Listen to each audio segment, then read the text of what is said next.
What's up, guys? This is Boondocks, and today I'm going to be talking about Loki and why he is such a good frame in so many different situations. So to start, I'm going to go to the abilities and just kind of talk about them real quick. Starting from the top, we have Decoy, and Decoy is really good in endgame content because when you pop one of these out, it'll distract enemies and bosses to attack that instead of the rest of your team, and that becomes unbelievable.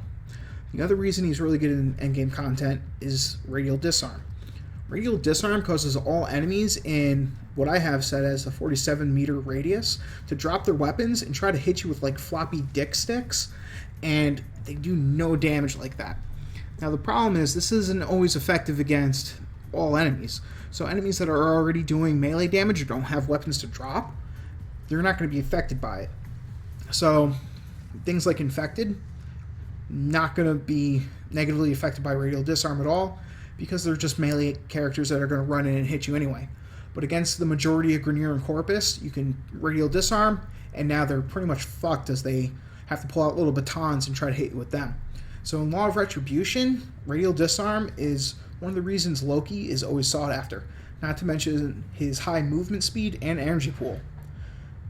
Coupled with the Decoy in Law of Retribution to cause the end boss to target that instead of the rest of your team, and you can already see why those two make him a really good endgame character.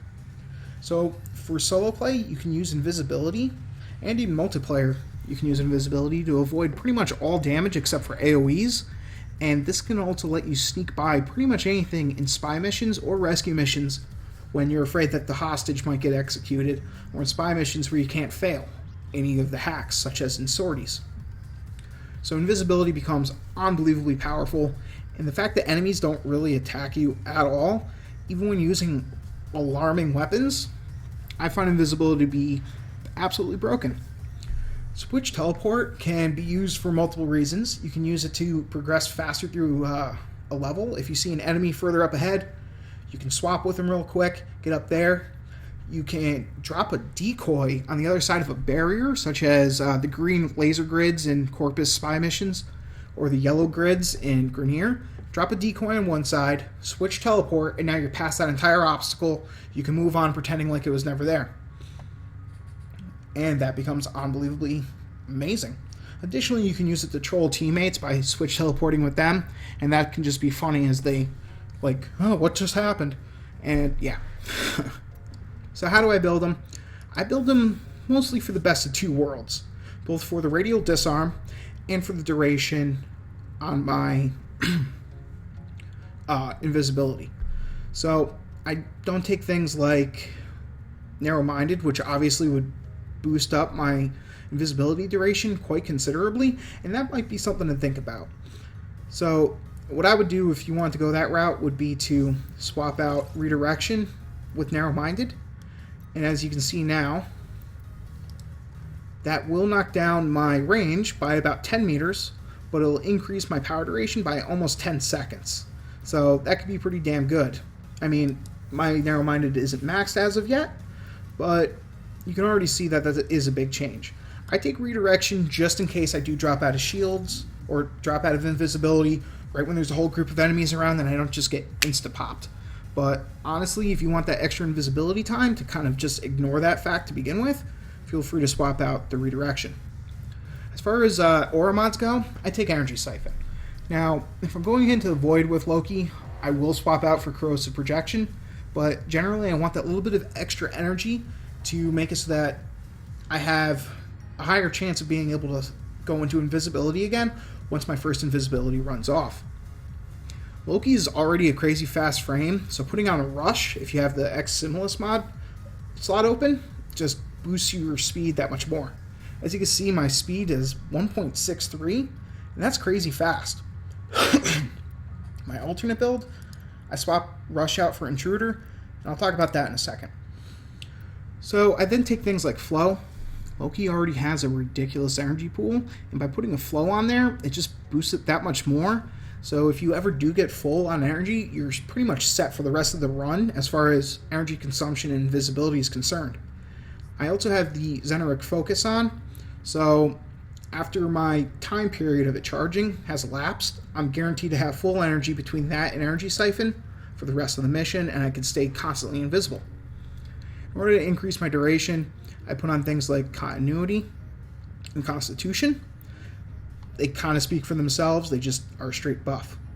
I do, however, have overextended, and the overextended is here purely to increase the range of my radial disarm. Sorry about the cough.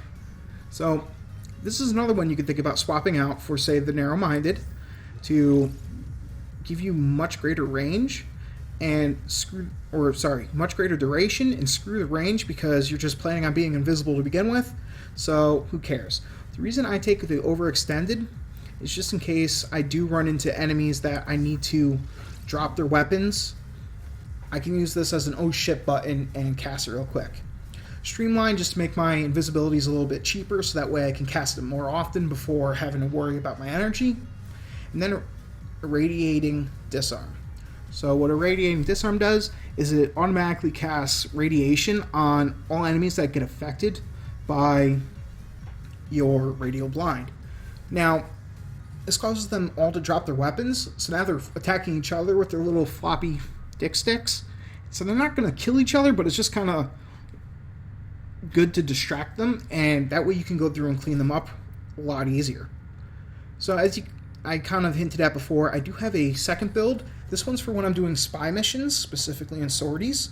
I bring Intruder. The reason I bring Intruder on the sorties is on Corpus hacks, it gives you extra time in order to solve the problem, and on Grenier hacks, it actually slows down the little bouncing thing that you have to time out, so it makes hacking that much easier.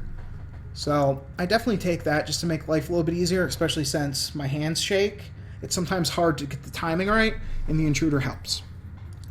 Otherwise, I'm going to stick with the run, the rush, and just kind of feel good about that. As far as weapons go, I tend to go with pretty much anything. The Dread is really nice because not only will you get the increased damage from being in stealth, but you'll also have that ridiculous 4.4 times multiplier and 125% crit. What 125% crit means is sometimes 4% of the time you're going to be getting red crits, which are crits on top of crits. And I've seen this hit even without having it fully formed, aka missing an entire mod slot. I've had this thing hit for 100,000 plus damage before, and that's kind of ridiculous. So definitely something to think about using a Dread, or if you're high enough level of Raktacernos. But if you're high enough level to get a Raktacernos, chances are you're not watching my videos. So then I take the Sonicer just in order to have some extra crowd control, or if I'm on a rescue mission, to hand this off to the rescued hostage, because on the way out, he can blast the enemies while running and knock them down for you while you sprint to the end to get out. And that way he has a little bit more survivability, and you don't have to worry about protecting him as much. If I'm not going to bring that, I'm going to kind of stick with the more silent but deadly thing and rock like Hiko Prime, Despair, Spira, or rock the Ballistica, something like that. Now, you can also just buy the blueprint for Spira, and it's definitely a decent item or weapon to think about using. It's a decent amount of fun. As far as my final weapon's concerned, Jack Tag, just because I always use the Jack Tag. Shouldn't be all that surprising at this point if you've watched any of my other videos. But in all honesty, I'm mostly going to be using Loki to run by enemies and not worry about fighting them. So with that in mind, guys, try them out. Until next time, good luck, have fun, peace.